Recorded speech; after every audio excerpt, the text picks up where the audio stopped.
you're just this little goldfish swimming around, and you see this shark, and you're just like, oh man, you Would I just be get a devoured. goldfish? Goldfish, I though. mean, well, maybe you'd be Man.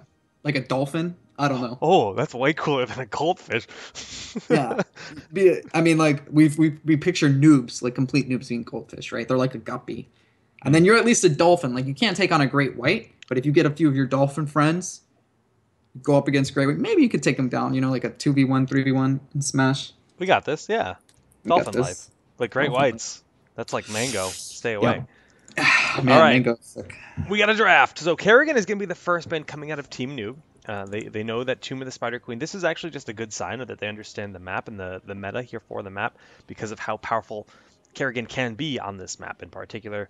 And on What? top of that, they know, I assume they know tempo and they know what heroes they really, really shine on. Hmm. You know, I mean, C9's such a great team that they're give them anything, man. Give them the Gazlo and they're gonna be wombo comboing all day. But it's still, they need to try it to ban out, you know, those scarier heroes for C9. Very true. And they're going to first pick Kale Foss, which is actually quite interesting. Kale Foss, of course, very strong in the late game, a bit of a carry in that regard. Yeah, I feel like as soon as Kel'Thas hits level 16, that's when it's turned on, man. Like really turned on. At level 10, yeah, okay, he progresses. Early game, not so strong, but level 16, that's when you see him shine. I'm gonna pick him up, but he's such a squishy hero, and he doesn't really have those escapes that you need to have. And wow, immediately, Zeratul Abathur, that combo we were talking about that appeared a lot last night. That Void Prism and the Abathur just having the hat constantly on Zeratul and adding that extra DPS if he can get on those key targets.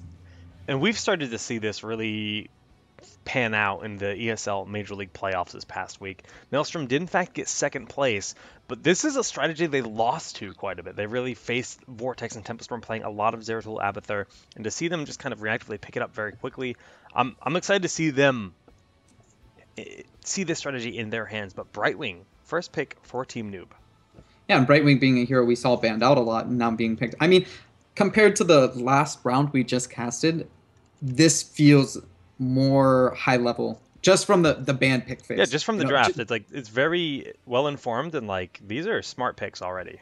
yeah, it makes sense. It's more to what we're used to seeing at the highest level. I mean, we expect that from C9, but T Noob as well doing a good job thus far. The scariest thing, although I feel like Kalthus is a strong pick, immediately I feel like Zeratul Abathur combo. You know, going up against a hero that doesn't have a great escape, isn't really, you know, it's obviously very squishy, has high DPS and a lot of burst, but Zeratul gets on top of him with an Abathur hat or Void Prisms him out. It's going to be really difficult. Really difficult.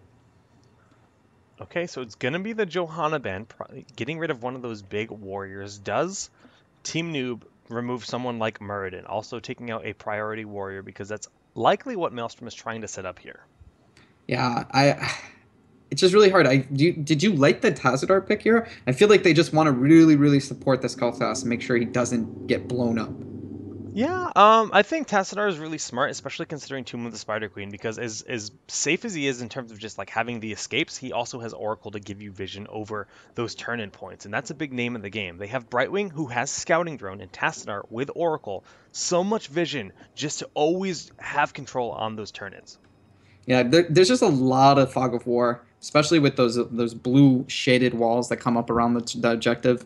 Like you said, I mean, I it'd be funny to see Goslow again. I don't think we will, just because it seems like this draft pick is a little bit higher than what we were seeing, and it even seemed like Team Murky last round was so confident, to be honest, and we're just Illidan ban makes sense. Everything seems very standard, and Team Murky maybe was, what do you think, messing with Hurricane last round? Hmm, The Gazlo, little troll. I mean, they seem confident. I don't think we'll see Gazlo for the rest of the day on this map. probably not, but we'll find out. I mean, Yeah. it's going to be that Illidan ban, which I think was probably smart, but So what do you I'm think? feeling a Nubarak and Uther here. Yeah, I don't know about Nubarak, but I think Uther. Well, Uther was picked. So, Ooh, oh, Jaina. Jaina. Kind of I always see Jaina and Kalthas being like twins. Twins of the same. One's fire, one's ice. Both mages. Both a lot of burst. Personally, Jaina obviously being probably slightly easier than Kalthas, and skill cap wise, mechanically. Yeah, definitely in a lot of ways, and Jaina also has the benefit of the slows. Additionally, Jaina is again stronger in the early game, especially immediately at level 10, so a better target to clone with the Abathur. Yeah, the Abathur.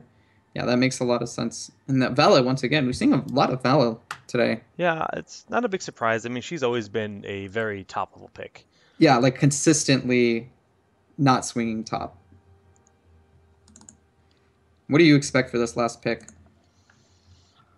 This is tough. They need a good warrior. Muradin still on the table, probably the safest pick, but they could also go for a Nubarak, and it is going to be Muradin. Just again, a very safe, clean pick. On the other side, oh my gosh, it's gonna be No. Murky. Oh, Okay, wow. this is caffeine. Murky warrior, murky tank. We've seen this done in the past when Maelstrom thinks they outclass another team. This is their They do go-to. the murky with They those do, butt and teeth. it's like not Look even at that it. it's not even that it's bad. Just look at It's the portrait though. Like, look at what you're facing. I just want to like Ugh. circle it with those teeth and everything. It's like he's just laughing at you. Like this is what I think of you, and then you just put that face up there, Would man. you want to kiss that? No, what? No, what? Who would ever? I feel like Murky. I mean, Murky and Brightwing. They seem like a lovable couple, right? What? No, my girl Brightwing is way too good for Merc. Well, everybody is too good for Murky. Let's put that out there right now. But the closest equivalent, Murky and Brightwing. I mean, like you can't take Murky and give him to Vala. Like Vala's just. Just because they have green skin doesn't mean they belong together. Hey, I'm not a Murky racist or anything. All right, I'm just saying that Murky's a little bit lower. Okay. Hey, if you're all for Murky, Lovin, Oh, I don't judge, man. I don't judge. he's Like, busting out the master skin Huck. I'm happy if you're happy. All right. That's I'm good. happy if you're happy. It's a good approach. Well, we are in fact going to see Murky play Tomb of the Spider Queen, and this is again something Maelstrom likes to do. The Murky with the Abathur hat is actually quite scary because he doesn't stop coming at you. He just keeps barreling down that path, and the Abathur hat is spiking away. The damage is quite significant and quite scary. Yeah, and it's just having the capability to throw down that Void Prism, as we were talking about before. It's such a strong, strong heroic ability that just sets. It's not even. I mean, it doesn't do any damage, but it No. sets up everything positionally, and it just makes sure that you get the engages that you want to get in those mid and late game compositions. It's going to be a fun game to watch no matter how we look at it. I think Maelstrom is going to be ridiculously aggressive. Just Zeratul, Murky, Jaina, the burst that they have on the table is insane. And if you haven't seen Murky played a whole lot in competitive, Murky actually has some of the best lane clear in the game. Both his slime and his pufferfish, massive AoE damage to minions. So we tend to see Murky just collecting gems and just pushing those lanes out when he has played here on this map. But we might see a bit more aggression. And they get a lot of flexibility because of Murky, of course, and with the Abathur and the Zeratul. You just have a lot of options to take risks in your play. I mean, you're not so committed to like a 5v5 engagement. You can keep throwing that Murky and bashing its head against the wall. And I mean, it's not going to get any uglier at this point, right? Those butt teeth of its.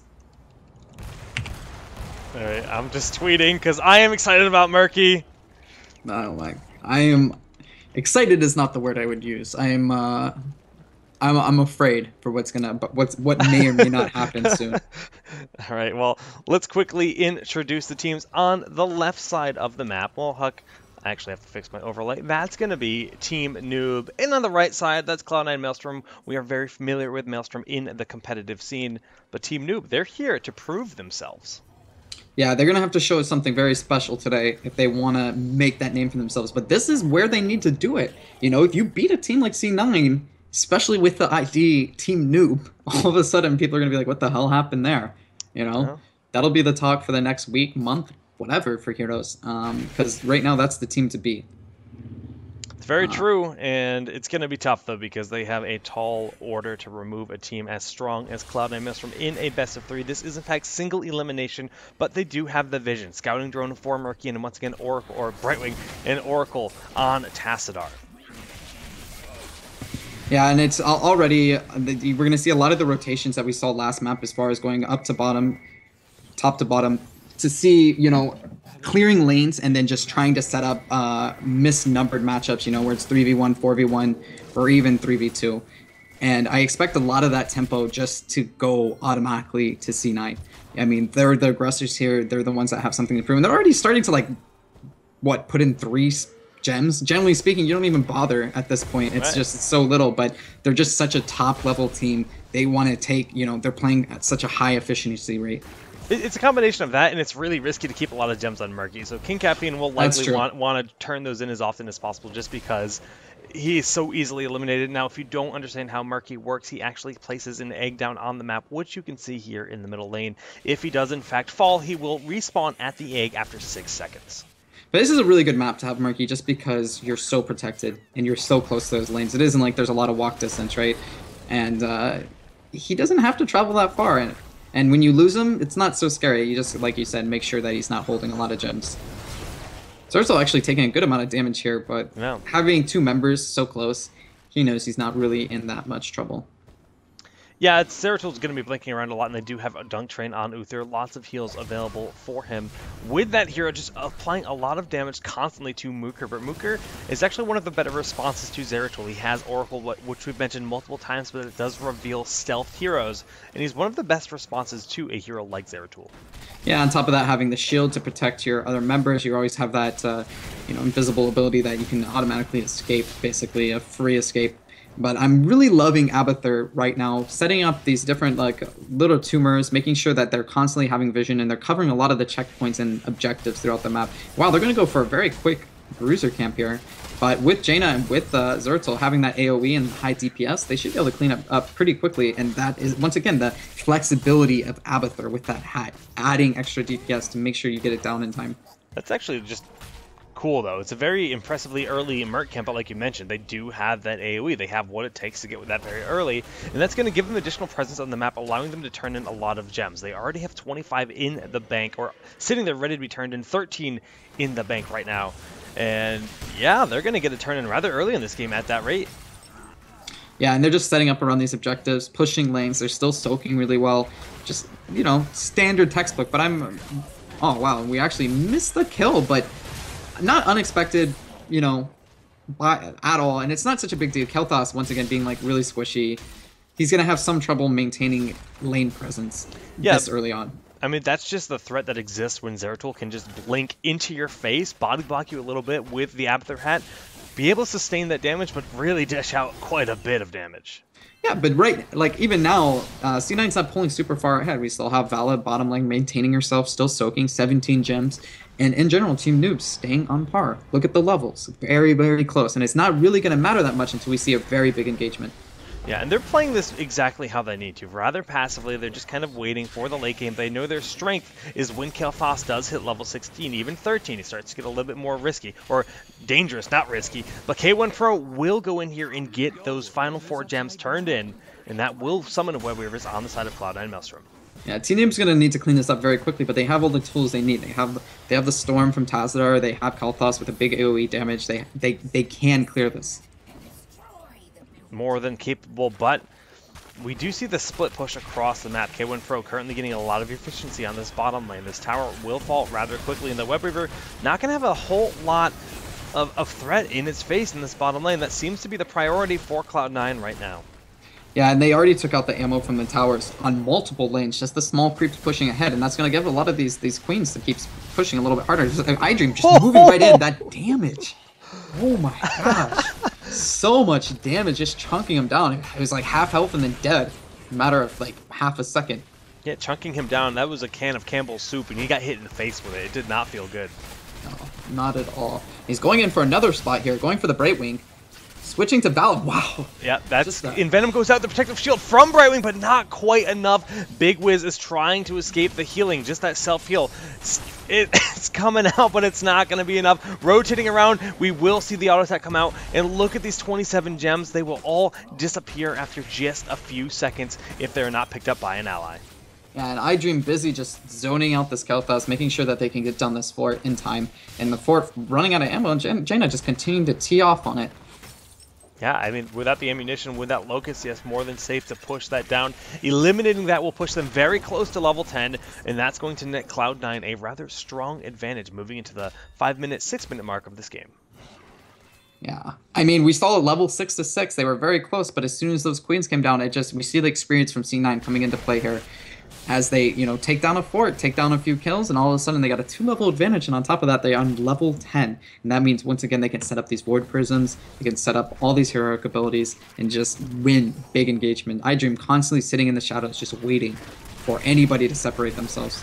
I like this positioning here by Team NEWB. They're really making sure they stick together because I know that's their best bet in this situation, but they need to be careful. Got to keep Warling safe the best they can. Protective Shield used rather early in this fight, and Dunk will be body blocked in the back line.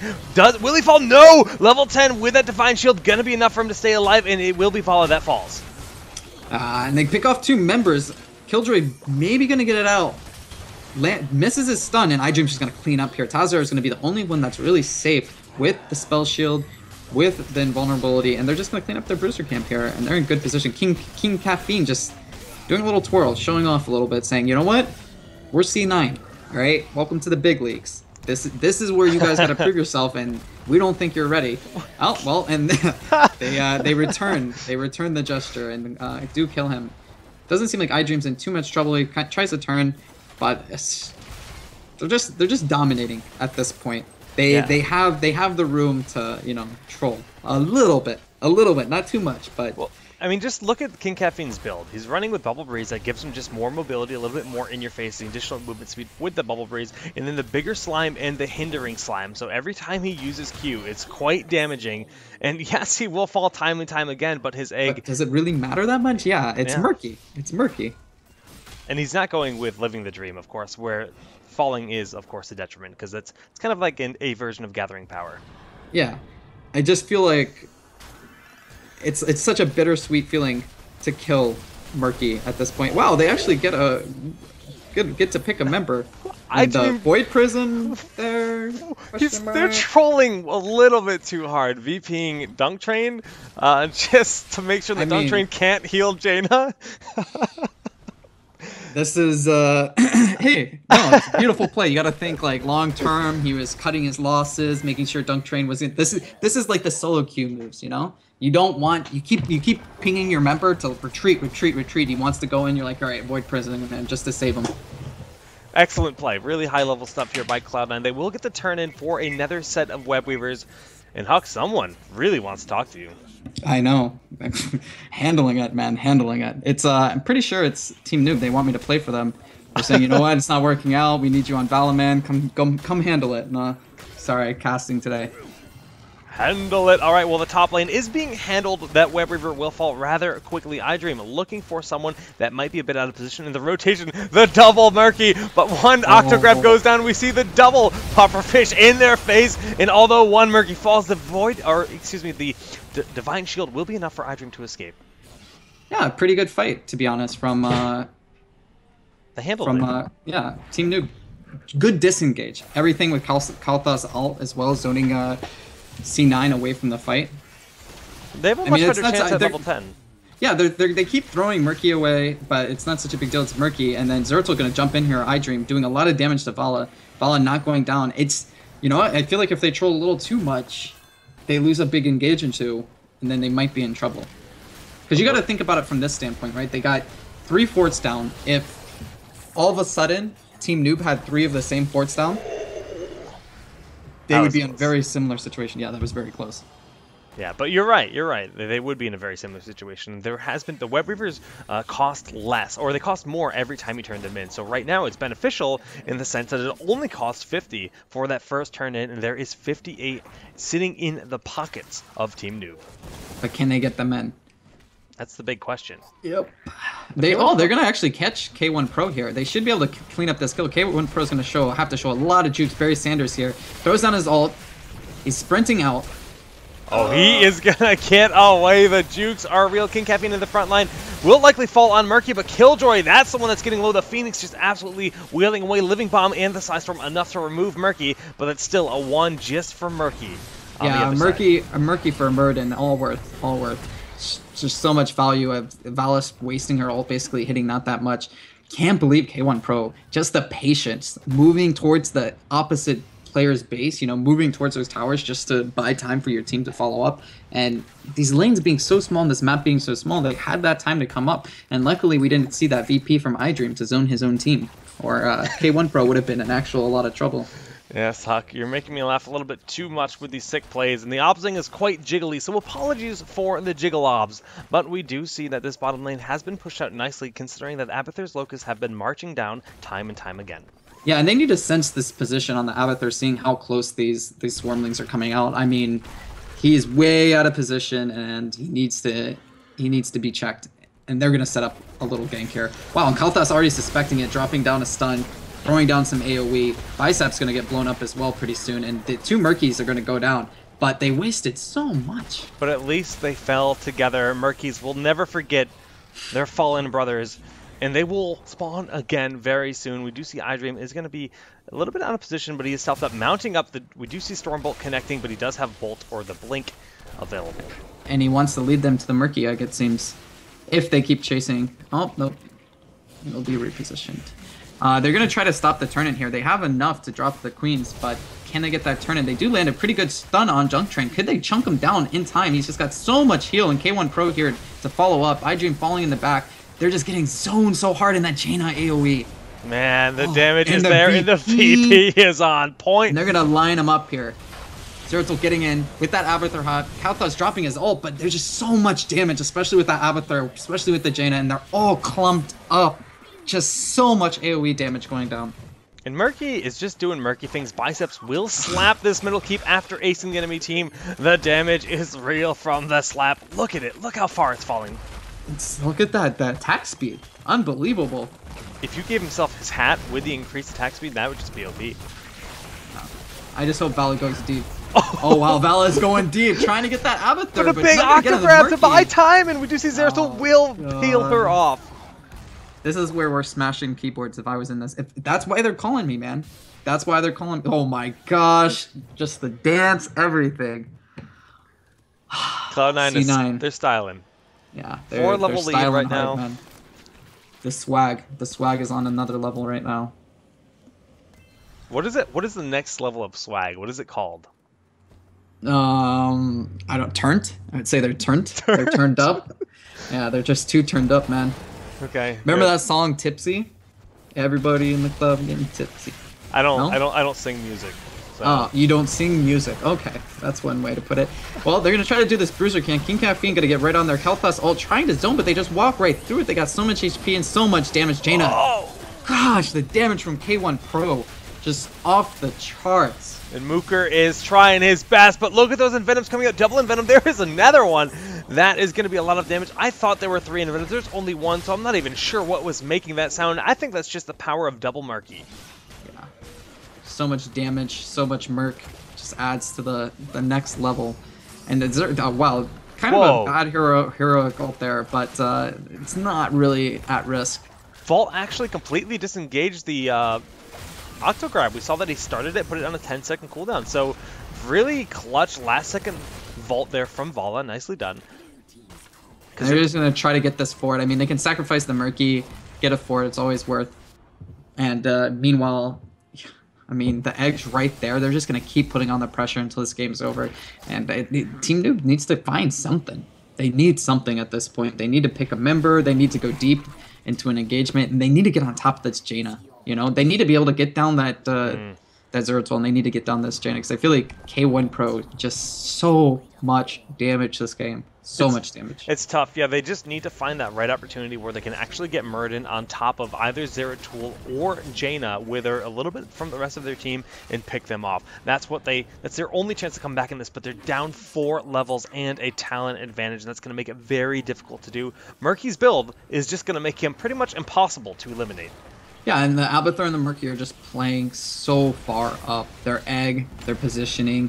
Abathur pulled back just now, but both of them have been in the face, and they're just setting up these positions. Dunk Train just chunking everything, defending, and Jaina's right on top of them. This Vala ult being pretty good, but There's just so much damage. That is what I call absolute devastation. Mercopolis, where we have double Murkies in your face, wailing away. They have done the damage, and Cloud9 will, in fact, take game number 1. Yeah, with some great VPs throughout the game. I want to say that iDream's VPs on his own team have actually stalled this game by 2 or 3 minutes, and they're just having so much fun. They want us to have fun too, casting it.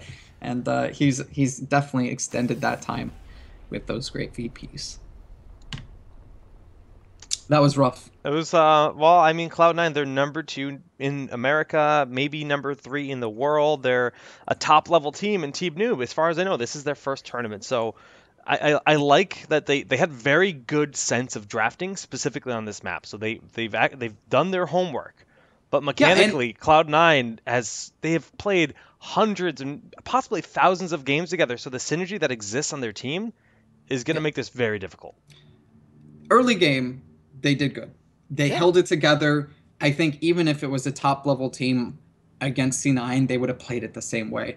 But as time went on, as C9 got more and more comfortable, they set up. It's just they were going ham, man. They were going so deep every single time, and they were just so comfortable. Jaina getting stuck top line, being completely surrounded, and just like, you know what, my team's got my back. I'm gonna be okay here, you know. And then just pulling a little juke. All of a sudden, they can turn the table and they can trade a Murky for a Muradin. And as those trades happened over the game, they just pulled further and further ahead.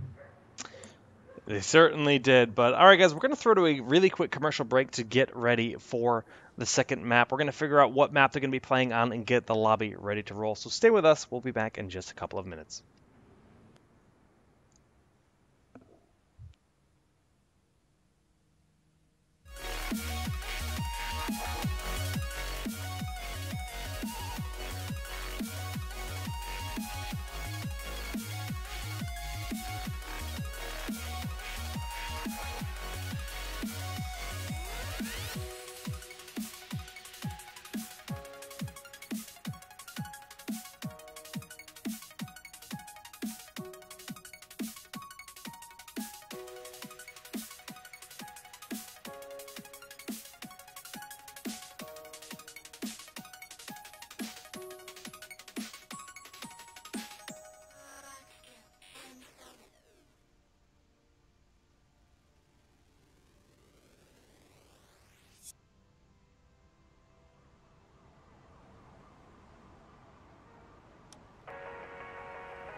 All right, guys, welcome back here to the Road to BlizzCon NA Open. Man, I've casting so many tournaments in the past like couple of weeks, Huck, that I don't even know the names of each of them anymore. Living that SoCal dream, man. That's what it's all about. That's the real dream, SoCal. Oh Is it? man. Yeah, sun, beaches, in and out, I in haven't and eaten. out. I'm so proud of myself. I haven't eaten In-N-Out yet this trip. I've been What? I've been here for 16 days and I have not eaten In-N-Out once.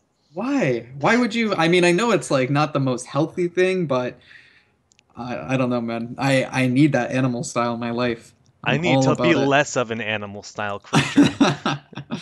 No, no, no. Sacrifices have to be made sometimes.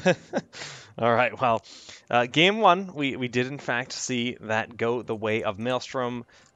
We do have the next lobby ready to roll, and we're going to give them the go-ahead to start the draft.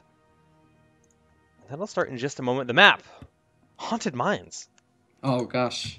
This So what? is We're gonna see what like probably an auto ban on Sylvanas, I would say. yes, it should be. One of the teams should ban Sylvanas, and Vikings and Sylvanas tend to be the priority ban for this map. Yeah, the Vikings being so strong in this map, just because if you guys don't know that Vikings are the only hero that is split into actually three heroes, and each hero can soak the lanes. So on a map like Haunted Mines, where you have to basically everybody has to leave the lanes, go underground, collect those skulls.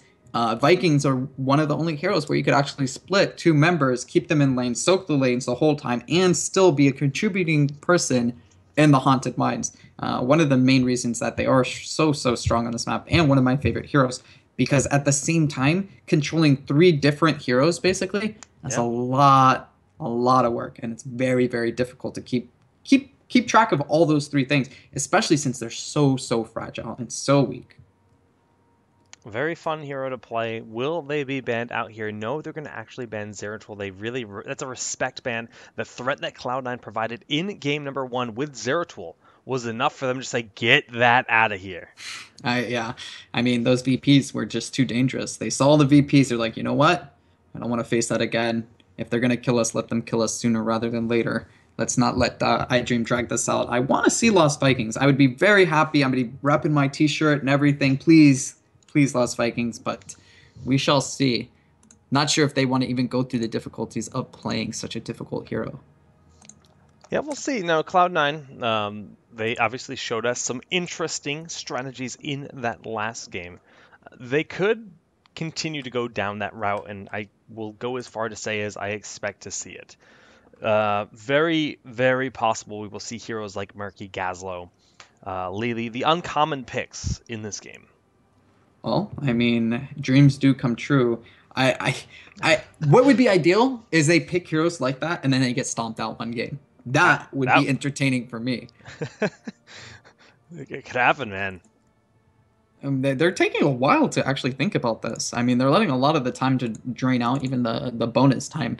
Do you think they're actually thinking about this first pick that hard, or did they get up and go get a snack? It's possible. They're gonna actually. Are they gonna let it random draft? Okay, no, Wow. they're gonna pick Okay. Gathar. I thought they were. That's like a whole nother level of trolling.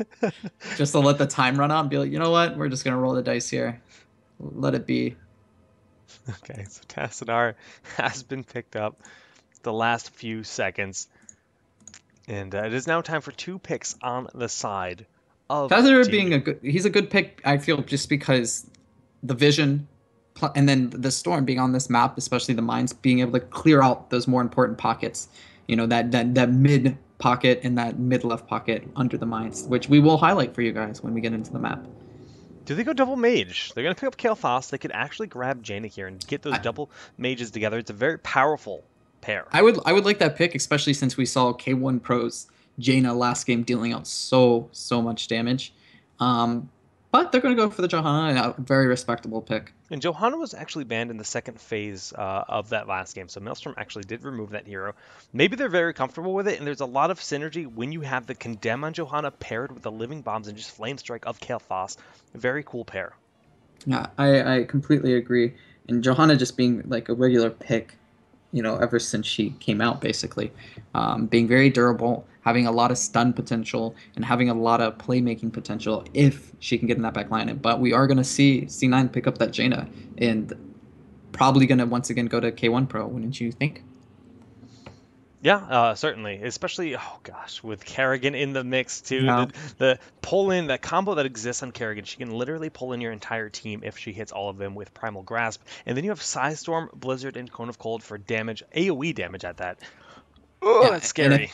yeah, and if everybody gets set up, you're just gonna lose. You can lose a team fight basically off of Kerrigan. If she sets everything up and dunks you in there, it's all ogre, mate. It's all ogre.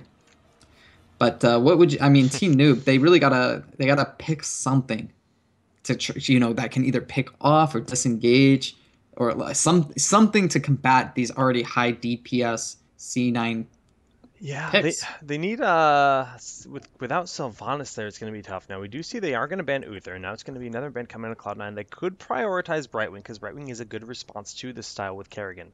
Hmm. But they also And have to consider Illidan as a big threat to maybe ban out. I think C9 would be more likely to pick Illidan than be scared to play against it. I feel like Brightwing banned here would be, oh, Nova ban. That's interesting to say the least. Especially since they already have Tazadar, correct? This is true. Banning Nova is, I have to say, that's a throwaway. Yeah, I would assume so, especially because they have the Tazadar. Now what are we going to see? Brightwing? That makes sense, especially already banning the Uther.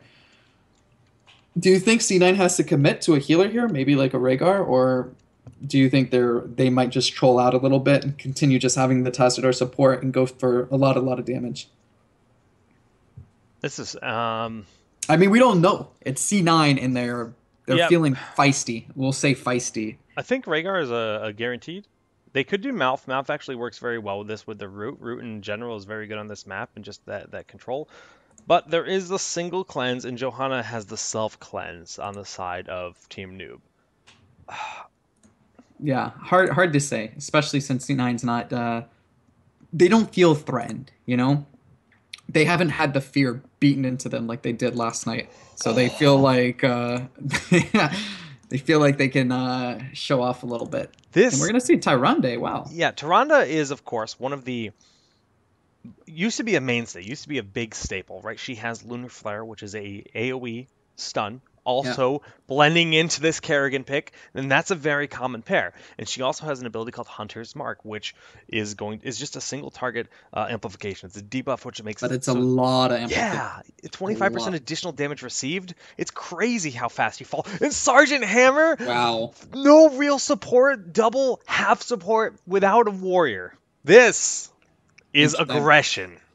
quote unquote interesting again. Very interesting. I guess Sergeant Hamlet will be pushing one of those short. I mean, on this map, it is a pretty small map, especially if you don't include the underground.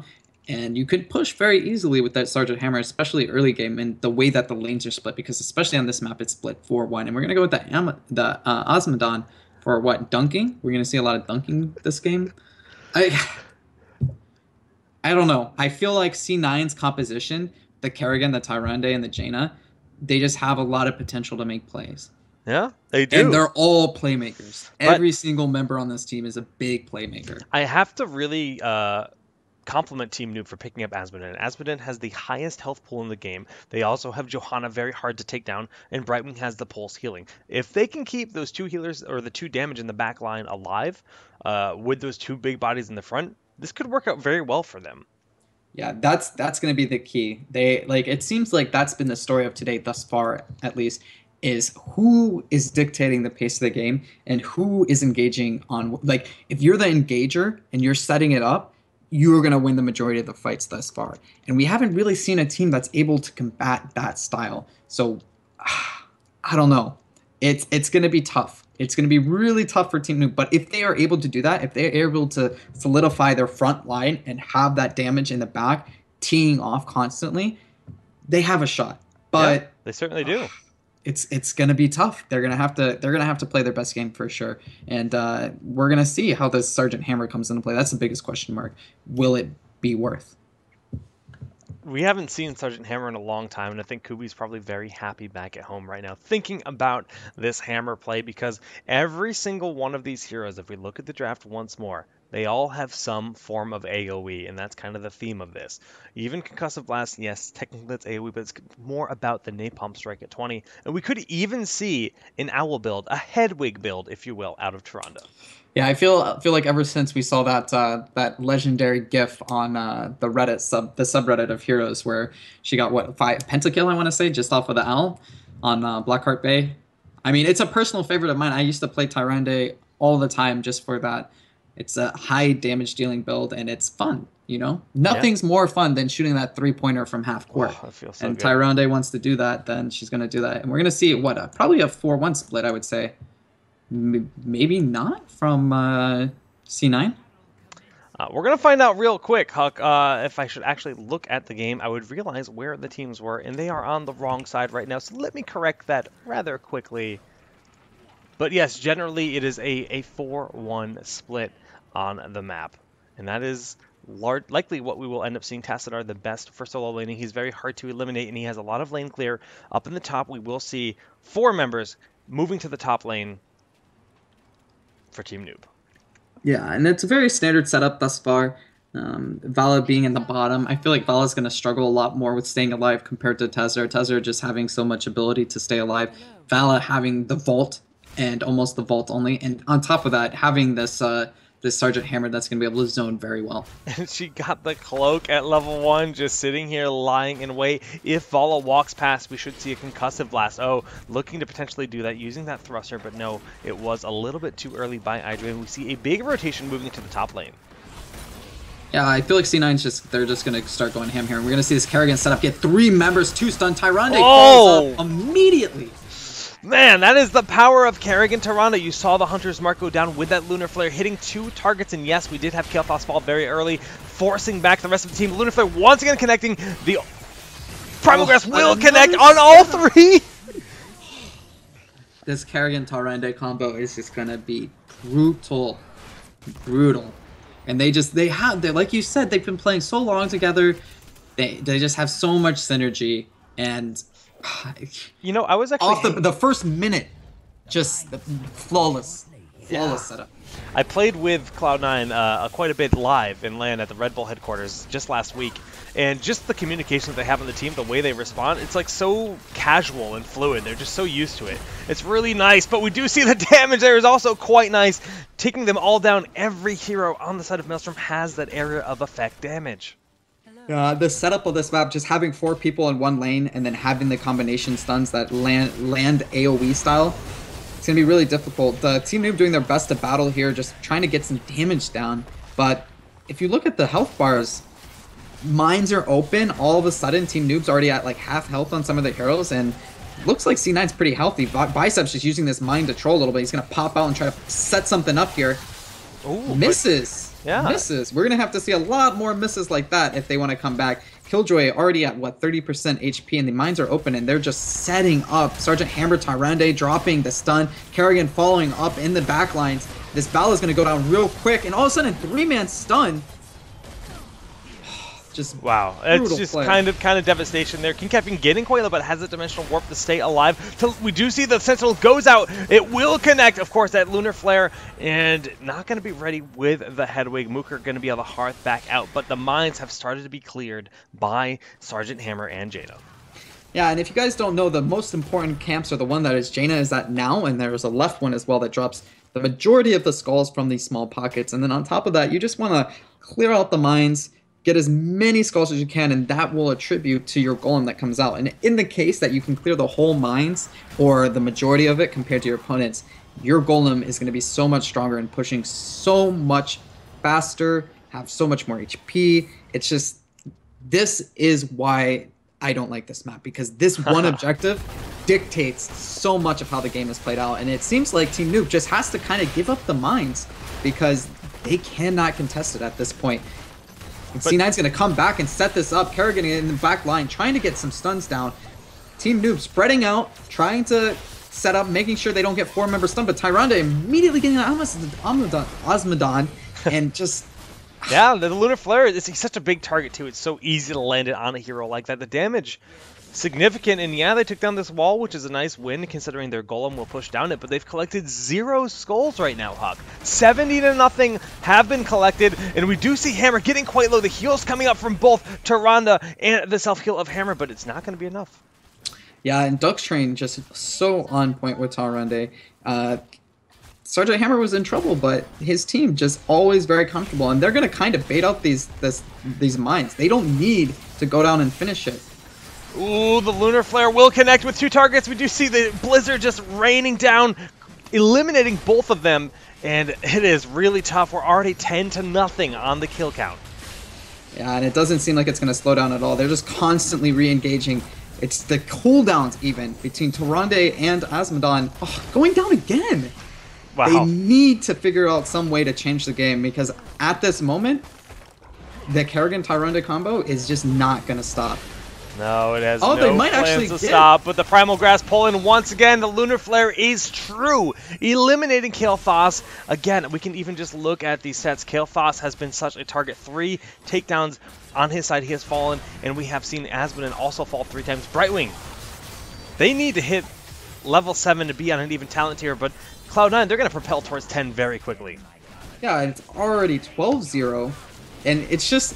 like, it's Tyrande and Kerrigan, their cooldowns. They line up so well. The stuns, the Hunter's Mark, everything about those 2 heroes just click very, very well. And then you put them on a team as high level as C9. Look at their names. Ugh. They're everybody's shining right now. They're blinging out. And they're just unafraid. They're engaging them at their gate. They're constantly pushing them down. Is that again? Azmodan about to go down again. They're like almost killing them over the gate. That's how much damage they have. It's rough. It's rough. Well, we do have... Level 7 approaching. It's almost here. Level 7, and we'll give them that even talent footing, but they need to like make something happen before Cloud9 hits level 10. Problem being is this 100 skull beefer walking down this lane. They finally finished the mines, and they're at level 9. If they can get a port down, they're going to get level 10.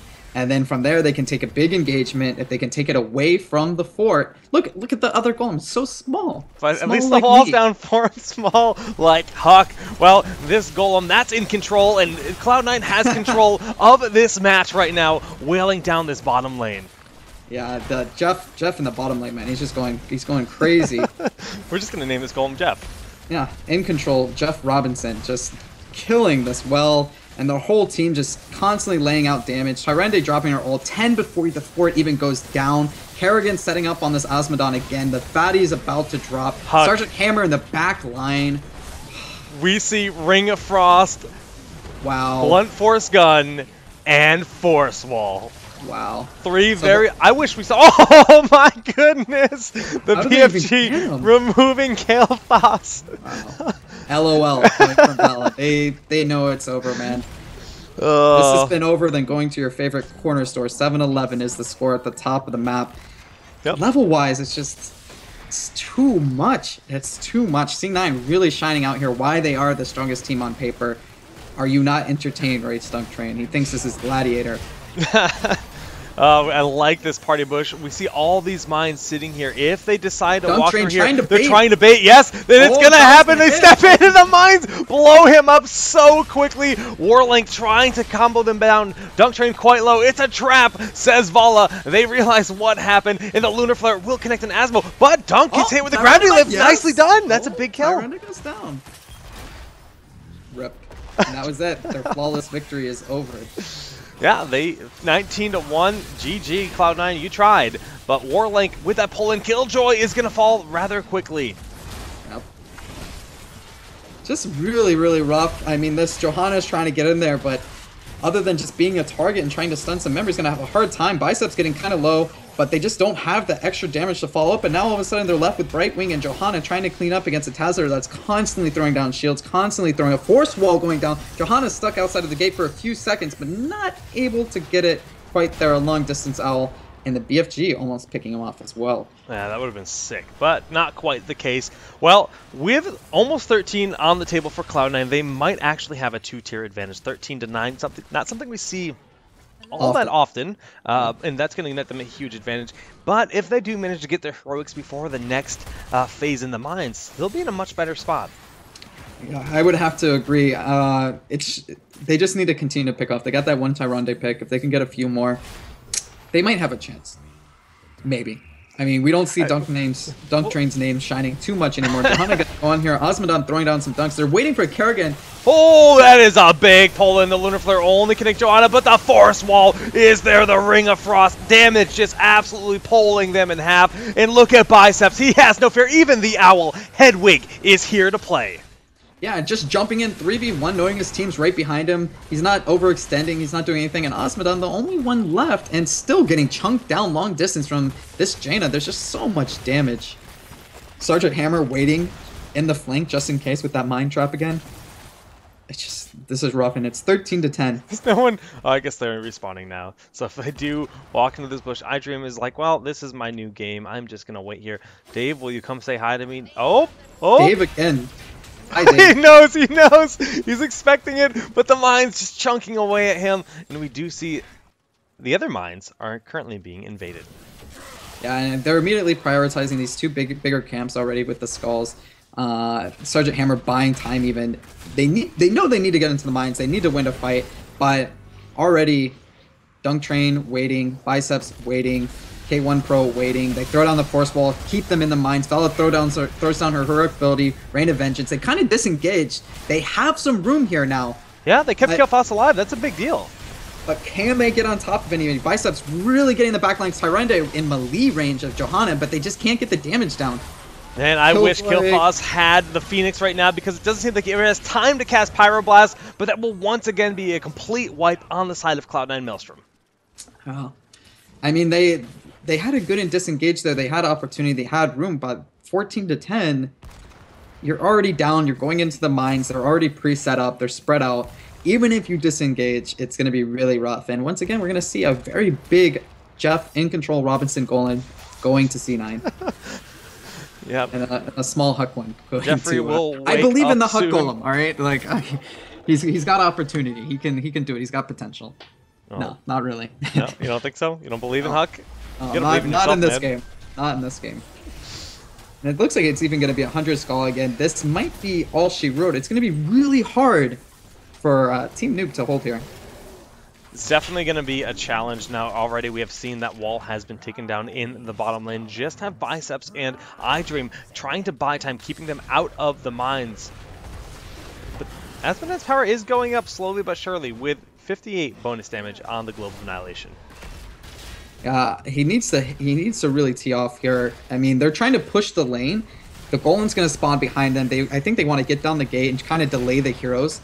But Sergeant Hammer, they're setting up. They're flanking them completely. They got Kerrigan and iDream on the right side. The damage dealers on the left, and they're just getting sandwiched. Biceps going to throw down his heroic ability. Pull 3 members again.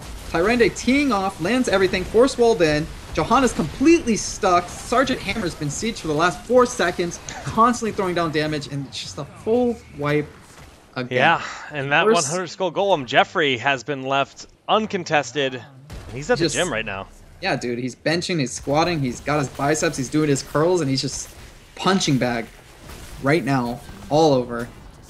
Jeez, this is rough. Huck's already down to 30% HP. Might not even get the fort. Should get the fort. Maybe I don't know if there's time. The core is now been reached by Jeff, and Jeffrey is starting to work away. We do see the invisible hover siege of Sergeant Hammer going around the back, just casually.